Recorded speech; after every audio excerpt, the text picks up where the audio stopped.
Assalamualaikum warahmatullahi wabarakatuh. Kelompok 5 kelas A dan mahasiswa kelas IPA A yang lainnya ya. Di sini saya akan menyampaikan review untuk presentasi yang sudah dilakukan oleh kelompok 5. Terima kasih Mas Hafizi, Mbak Milhatus, Mbak Lailin, Mbak Faizatun, Mas Ilham yang sudah mempresentasikannya dengan baik, kemudian juga memanfaatkan waktu sebelum presentasi dengan berkonsultasi. Namun setelah konsultasi pun tetap harus ada beberapa hal yang harus direview karena memang ada beberapa temuan yang kurang tepat. Maka silahkan diperhatikan dan silakan nanti direvisi sesuai dengan waktu yang sudah saya tentukan. Nah, kita langsung masuk ke slide pertama. Di sini Anda mengangkat KD 3.5 dan 4.5 dengan kata kerja menganalisis dan menyajikan hasil percobaan. Oke, sekarang kita lihat IPK yang sudah ditentukan atau dibuat oleh kelompok 5 dari kata kerja menganalisis ya pada KD 3 diturunkan menjadi KD menjelaskan, mengidentifikasi, menjelaskan, menganalisis, menerapkan C3, C2, C4, C4 gitu ya. Oke, tidak masalah Anda memasukkan C2 ya, C2 menjelaskan itu C2, tapi yang penting kata kerja operasional pada level kognitif C4 juga mendominasi dari IPK yang sudah Anda buat, tidak masalah. Kemudian melakukan percobaan tentang fotosintesis, dan yang terakhir mempresentasikan hasil percobaan sesuai dengan KD untuk ranah keterampilan ya, menyajikan sama halnya dengan mempresentasikan, atau mempresentasikan itu merupakan bagian dari kata kerja menyajikan. Langsung ke tujuan pembelajaran. Nah, di sini sudah bagus ya, sesuai dengan yang saya sarankan. Ada model, ada tulisan peserta didik mampu, kemudian ada juga karakter-karakter yang diharapkan setelah pembelajaran ini. Cuman yang terakhir ini karakternya mana ya, secara berkelompok itu saya rasa bukan karakter, tapi itu termasuk teknik atau metode diskusi begitu ya. Kemudian yang ini eman-eman ya, sayang, sungguh disayangkan. Yang enggak terlalu fatal sih, cuman sudah isinya bagus, tapi tata tulis ini numberingnya masih kurang rapi gitu ya. Jadi agak kurang rapi dibandingkan slide sebelumnya. Nah, sekarang ke materi. Untuk materi saya rasa tidak masalah, sudah dijelaskan dengan cukup jelas oleh penyaji.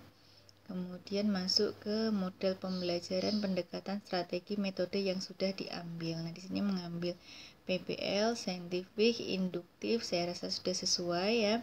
Kemudian masuk ke langkah-langkah pembelajaran. Nah, langkah-langkah pembelajarannya ini mah sama saja dengan file yang sebelumnya ya.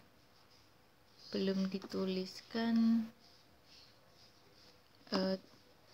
tujuan pada pertemuan pertama, tapi pada saat presentasi sudah disampaikan. Oke, tidak masalah. Kemudian langsung saja ke langkah-langkah pembelajaran. Nah, di sini Anda mengambil model pembelajaran PBL, oke ya. Nah, Anda menuliskan aktivitas guru, menjelaskan mengenai kegiatan hari ini gitu ya, orientasi peserta didik pada masalah. Nah, seharusnya di sini juga Anda mengenalkan kepada siswa atau peserta didik pada awal pembelajaran ini, pada awal kegiatan inti ini, peserta didik itu dihadapkan pada sebuah masalah gitu ya. Jadi tidak hanya menyampaikan secara sekilas ya, tetapi sekilas juga tentang masalah yang akan diangkat gitu ya. Walaupun nanti ada masalah yang harus Anda jelaskan secara gamblang pada bagian membimbing penyelidikan secara individu dan kelompok, tetapi di awal itu kita juga harus memperkenalkan masalah yang akan diselidiki gitu ya, yang akan dicari solusinya ya, atau dicari cara untuk mengatasi dari permasalahan tersebut gitu ya. Di sini kenalkan juga dengan masalahnya. Nah, guru membentuk kelompok ini sebaiknya juga lebih lengkap lagi kelompoknya, anggotanya bagaimana, bisa disampaikan bahwa anggotanya heterogen gitu, atau jumlahnya berapa, bisa disampaikan di langkah ini. Kemudian membimbing penyelidikan cara berkelompok. Nah, di sini saya tahu ya bahwa Anda itu mencoba menyajikan masalah dengan sebuah soal cerita. Tetapi di sini juga Anda bisa menyampaikan ya bahwa guru menyampaikan permasalahan ya terkait dengan sumber energi terbarukan dan tidak terbarukan dalam bentuk soal cerita gitu ya. Jadi langkah-langkah pembelajaran itu benar-benar mencerminkan bahwa di sini bersumber pada masalah. Jadi kita boleh menuliskan tulisan masalah itu berulang-ulang, atau di sini lebih detail lagi Anda tuliskan pertanyaan yang mendasar terkait permasalahan itu. Itu misalnya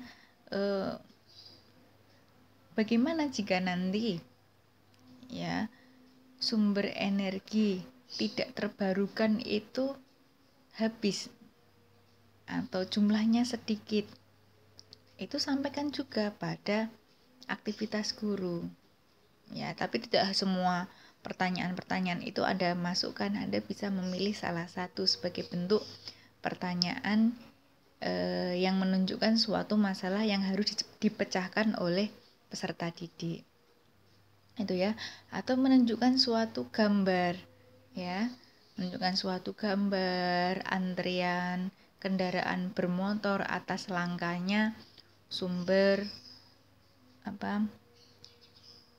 energi tak terbarukan seperti BBM, seperti itu kan juga suatu masalah. Jadi masalahnya itu bisa Anda masukkan pada langkah-langkah kegiatan ya. Nah, kemudian pada bagian yang kedua, langkah yang kedua pada sintak penyelidikan secara individu dan kelompok, di sini juga Anda bisa menuliskan kembali tulisan masalah. Guru meminta peserta didik untuk memecahkan masalah melalui LKPD. Jadi terlihat bahwa ini memang benar-benar menggunakan model PBL. Itu ya, tidak hanya mengerjakan LKPD terkait soal sumber energi terbarukan maupun tidak terbarukan, tetapi benar-benar memecahkan ya bagaimana caranya supaya energi tidak terbarukan itu bisa lestari atau tidak cepat punah gitu ya, tidak cepat habis, mohon maaf, maksud saya seperti itu. Kemudian di sini sampaikan juga meminta salah satu peserta didik atau meminta salah satu kelompok untuk mempresentasikan pemecahan masalah yang telah didiskusikan. Nah, kemudian guru memberikan klarifikasi, penguatan ya terkait pemecahan masalah yang sudah disampaikan oleh peserta didik. Jadi memang tulisan masalahnya itu banyak gitu.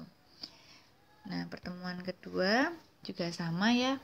Anda juga harus memunculkan masalah apa yang harus dipelajari oleh siswa itu.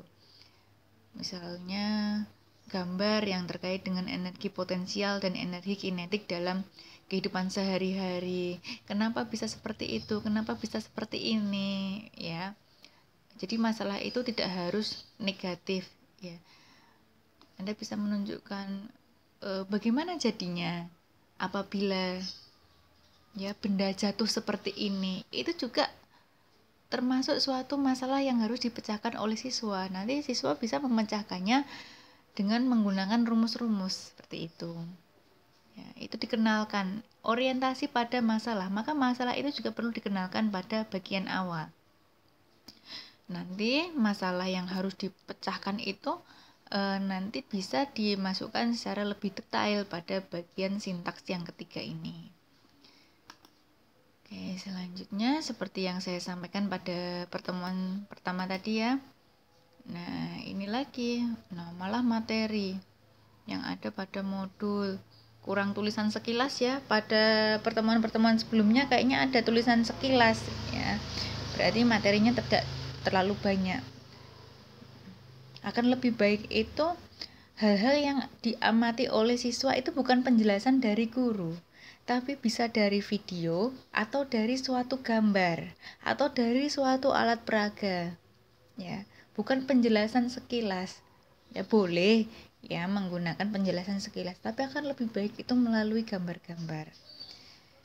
Ya, kemudian nah, ini juga tidak terlihat masalahnya. Ya, kalau tadi kan ada soal cerita, nah ini malah menyajikan gambar. Ya, memang mungkin ini bagi Anda merupakan cara guru untuk membantu membimbing penyelidikan secara individu. Tapi kan yang paham itu Anda, pembaca tidak tahu. Ataupun misalnya ini dalam sebuah RPP. RPP itu kan bisa dipinjamkan ke guru piket apabila berhalangan gitu ya. Maka apa yang tertulis dalam RPP tersebut harus jelas. Ya, harus jelas sehingga bisa dipahami oleh guru piket yang menggantikan Anda ketika tidak hadir di kelas. Oke, selanjutnya silakan Anda revisi seperti apa yang saya sampaikan tadi ya pada pertemuan pertama. Ya, ini masih sama ya. Kalau ini materinya praktikum tentang fotosintesis. Nanti Anda bisa membuat permasalahan dengan bertanya seperti ini. Apakah di tempat yang redup, apakah di malam hari tanaman bisa melakukan fotosintesis? Seperti itu. Apakah dengan sumber lampu tanaman bisa melakukan fotosintesis? Itu juga masalah gitu. Atau mengapa jika kita berada di bawah pohon teduh, ya di bawah pohon untuk berteduh, kita merasakan udara yang sangat segar gitu. Itu juga termasuk masalah. Jadi nanti peserta didik atau siswa itu bisa mengetahui, proses fotosintesis itu seperti ini, reaksi terang, reaksi gelap itu seperti ini. Nah, mereka bisa menemukan penyebab kenapa fotosintesis itu bisa membuat udara itu menjadi segar. Ternyata fotosintesis itu tidak hanya bisa dilakukan siang hari, tetapi malam hari juga bisa. Nah, itu juga melalui pertanyaan dasar dari Anda, kemudian dibimbing melalui LKPD atau LKS yang diberikan oleh guru, yang juga berisi pertanyaan-pertanyaan yang mengarahkan siswa untuk memecahkan masalah ataupun menemukan sebuah konsep dari sebuah masalah yang disajikan di awal. Begitu ya. Semoga bisa dipahami. Nanti Anda kalau memang masih kurang jelas silahkan ditanyakan atau konsultasi kembali. Saya beri waktu 2 minggu setelah saya upload materi ini. Nanti silahkan Anda berdiskusi. Hasil diskusi untuk revisi materi ini nanti tuliskan di blognya masing-masing ya. Setelah itu URL link videonya silahkan Anda masukkan ke deskripsi video presentasi Anda di YouTube ini, dan Anda sampaikan bahwa ini ada ralat dari file PPT yang sudah dipresentasikan ya. Ralatnya dalam bentuk link blog sebagai berikut. Nah, link blog masing-masing mahasiswa tiap kelompok dicantumkan semuanya. Boleh berbeda antar mahasiswa ya. Itu saja yang bisa saya sampaikan ya. Terima kasih atas perhatiannya. Saya akhiri. Assalamualaikum warahmatullahi wabarakatuh.